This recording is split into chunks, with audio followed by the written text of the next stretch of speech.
Welcome back to MBOX Frustrated User Guide. You're watching Episode 8, the Tanix TX6-P Experience, Part 2. Hoping to find a low-cost replacement for my 2016 MXQ Media Box, I ordered this 2019 Tanix TX6 for just $26 from China SmartView Digital on AliExpress. Supposedly, there are only 3 versions of this box, but unless the one China SmartView sold me is a fake, that's obviously not the case. As previously documented, this TX6-P might best be described as 2 gig plus 16 gig plus 2.4 gig Wi-Fi plus 100 meg, no Bluetooth, plus AliExpress Lite, not AliExpress by Tanix, minus weather info, minus OEM support for auto update function, minus internal power indicator, blue, minus internal Wi-Fi antenna, minus DVD support, minus who knows what else. So who really made this box? According to Tanix, they make everything in their own factory. They don't go through third-party motherboard designers. But apps like ADA64 and CPU-Z identify the manufacturer of this box as AM Logic. But that can't be right, because AM Logic is said to be a fabless company. According to Wikipedia, they are designers only with no manufacturing facilities. Nevertheless, even DRM Info identifies the brand as AM Logic. So I asked Tanix again, please clear this up for me. Is the box I received a genuine Tanix? It's a reasonable question. The situation with Alex user experience is quite similar. It's the advertised identity of Tanix boxes, but there are at least 3 versions. There's the one that's advertised, possibly vaporware. There's the one you get, identified as AliExpress version 19.04.09, and there's the one that you can download for free from this website, identified as TV Launcher version 1.0. Curiously, in 2 of the 3 versions, the middle tile in the main functions bar opens a settings drawer. In the 3rd, it opens an apps drawer. Testing back and forth between my 2 boxes, you can't imagine how many times I've made that mistake. One thing all 3 versions have in common is the big Alice UX tile on the home screen. Clicking on it opens TV Center, and unlike TV Center on the fake Mecool KM9 that GearBest recently sold me, this TV Center actually works. In less than 3 minutes, it installs the AliExpress version of Kodi 18.1, complete with working add-ons. Unfortunately, Kodi 18.1 is not the latest version. And every time you launch it, you get this annoying dialog box from TV add-ons. Remember them? Old version of Kodi? TV add-ons? It's the MXQ experience all over again. No worries though.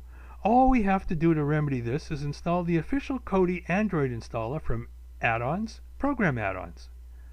But when you run it, you get Kodi Android installer is temporarily impaired due to an Android API change.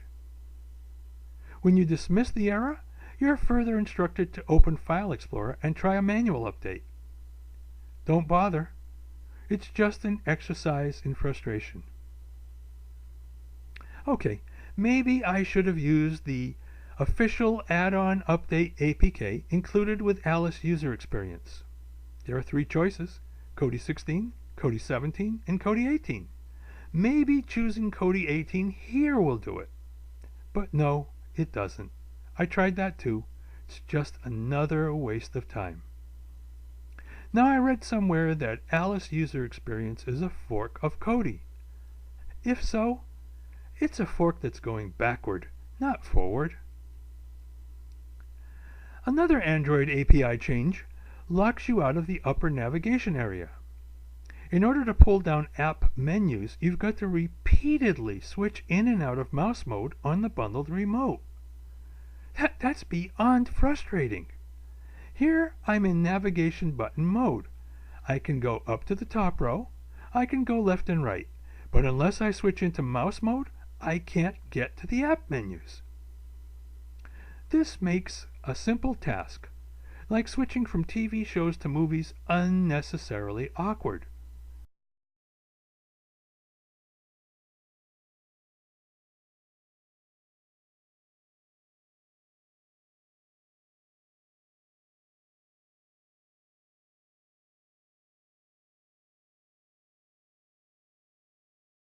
Here, I switch back to button mode to move quickly across the drawer, but I'm in the wrong category.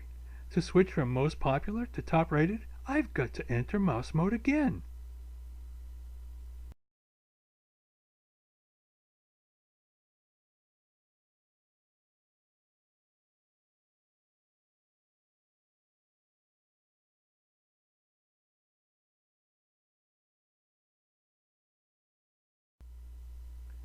Another frustration.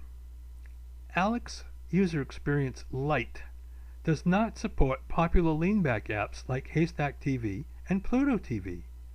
You can install them, and they do run perfectly on this box. They just won't show up in Alice's app drawer. If you didn't know that you had to launch settings, apps to access them, you'd think that the install had failed.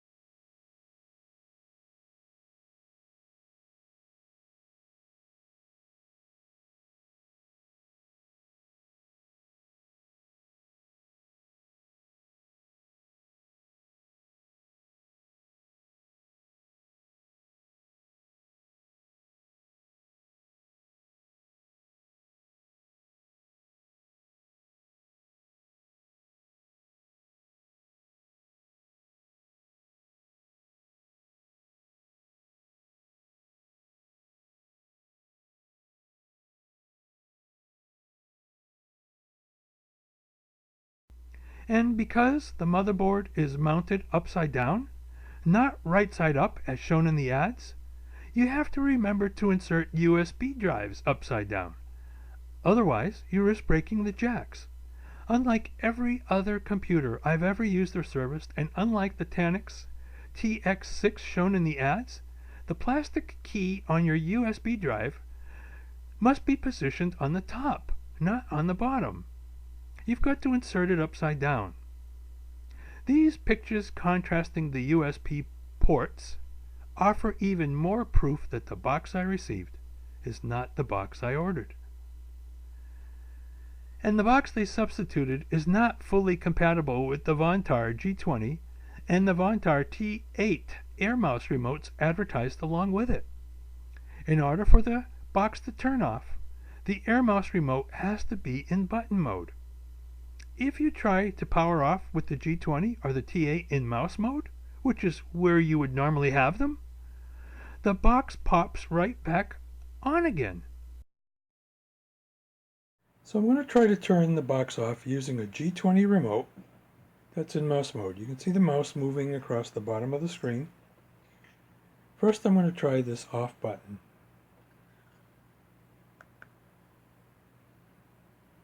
Box goes off, comes right back on. Try again. Box goes off, comes right back on. Well, we'll give it 3 strikes. Try again. No good. Okay, so now I'll bring the mouse up here and I'll try turning it off with the on-off button that's on the remote. Come on. Box goes off, blinks right back on. Try again. 3rd time, let's try again. Box goes off, blinks right back on. Okay, now I'm going to turn mouse mode off. Click around a bit. Okay, well, you can see we're in nav mode using the navigation arrows. Let's try turning it off this time. Box goes off, stays off. So it's definitely a problem having to do with the G20 remote. Of course, that explanation is not in any manual. It took me forever to figure it out. Until I did, I had to use a power strip to turn off the box. Obviously, the box I received, stickered Tanix TX6-P, is nothing like the real thing. It's got the same Kodi issues that my 3-year-old MXQ had. The two boxes use the same 5-volt 2-amp AC adapter. And my original MXQ remote control works perfectly on it. It wouldn't surprise me at all to discover that both boxes had been made in the same factory. Now here's the real problem. Falsely advertised or not, as a low-cost replacement for my fake MXQ, this fake Tanix TX6-P might actually make sense. By applying the upgrade techniques previously documented in MBOX Frustrated User Guide, we can take this box to a very high level. It's got speed comparable to a genuine Mecool, M8S Pro, and even more hardware functionality than the M8S Pro, but at a fraction of the price. All the more shame for the way the TXP is currently marketed. Check one out on Banggood. They advertise the TX6P for what it is, not for what it isn't. Had I bought mine from them, this might have been a very different story. Thanks for watching.